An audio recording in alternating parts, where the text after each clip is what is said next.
பக்தாஞ்சலியின் வீர தீர பராக்கிரம தரிசனம்.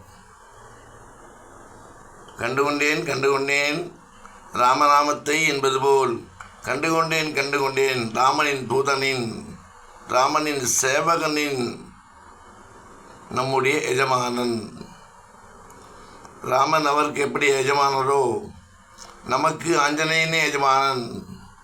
ஆஞ்சநேயன் எஜமானன் என்றால் ராமனும் நமக்கு எஜமானனே.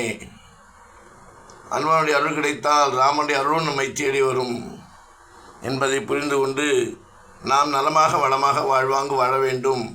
நோயில்லாமல் பயமில்லாமல் அனைத்து காரியங்களும் ஜெயமாக வேண்டும், ஜெயப்படுத்தி கொடுக்க வேண்டும் ஹனுமனே என்று நாம் பிரார்த்திக்கிறோம், பிரார்த்தனை செய்கிறோம். பிரார்த்தனைக்கு செவி சாதித்து நம்மை காத்தருள்கிறான் ஹனுமான், காப்பாற்றுகிறான் ஹனுமான், காப்பாற்றுவான் ராமதூதன். ஜெய் ஸ்ரீராம்.